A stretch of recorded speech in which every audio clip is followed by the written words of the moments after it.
Friends, मैं Jitendra Kanyal. Welcome back to my channel. Adobe Illustrator की इस क्लास में आज मैं रोटेट टूल और रिफ्लेक्ट टूल के बारे में बताऊंगा।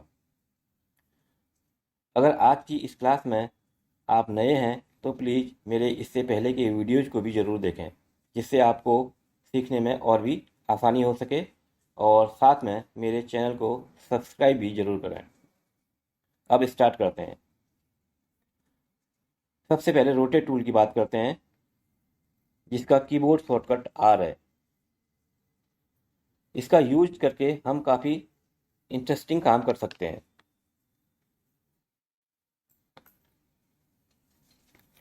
अब एक शेप ड्रॉ करते हैं और रेक्टेंगल बनाते हैं।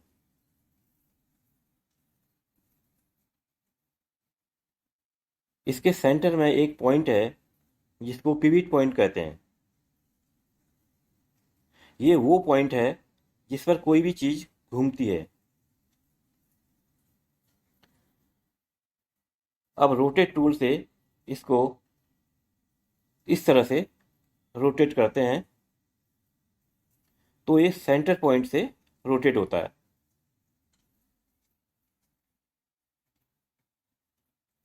अब दोबारा से एक रेक्टेंगल बनाते हैं।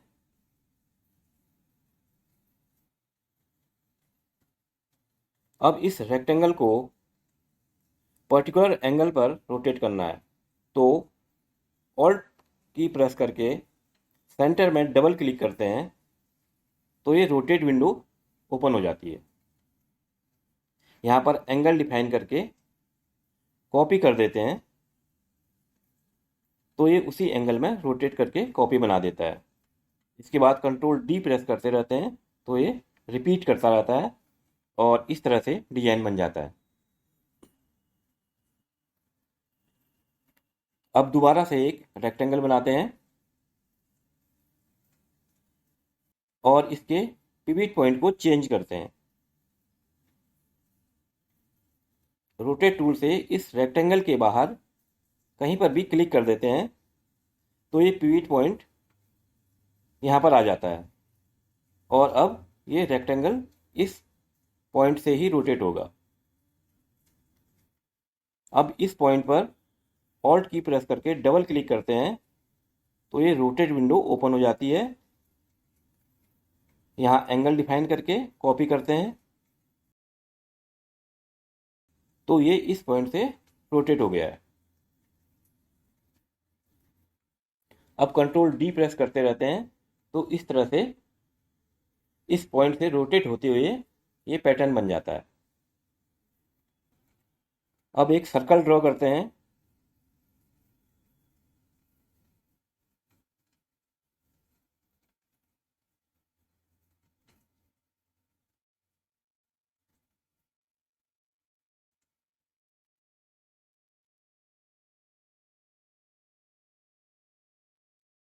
इस सर्कल के बाहर एक छोटा सर्कल और ड्रॉ करते हैं।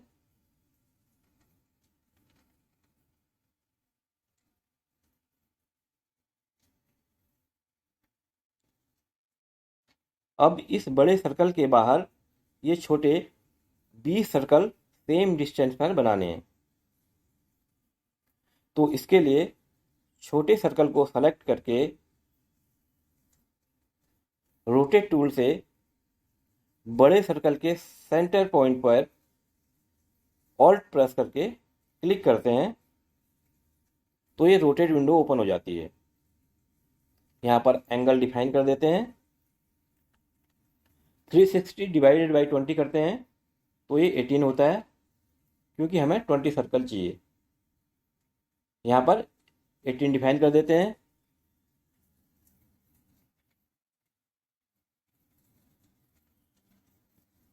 और कॉपी कर देते हैं।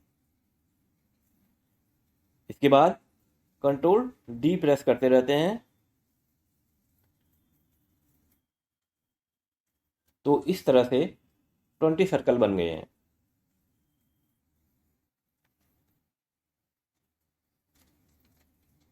अब इस तरह से रोटेट टूल आपको क्लियर हो गया होगा।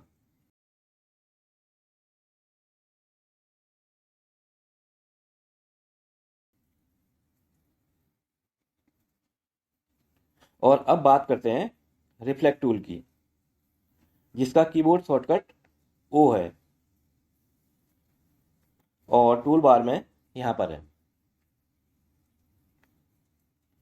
इससे किसी भी ऑब्जेक्ट या इमेज को रिफ्लेक्ट कर सकते हैं। यहाँ पर कोई भी एक शेप बनाते हैं।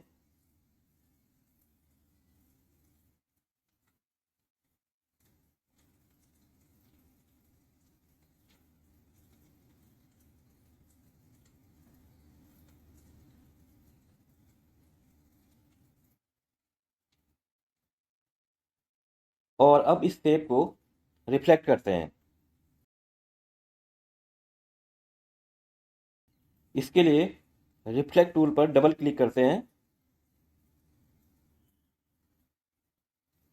तो ये विंडो ओपन हो जाती है और कॉपी कर देते हैं। तो इस तरह से ऑब्जेक्ट बन जाता है। अब इसको मूव कर लेते हैं जिससे पता चल सके कि रिफ्लेक्ट किस तरह से हुआ है।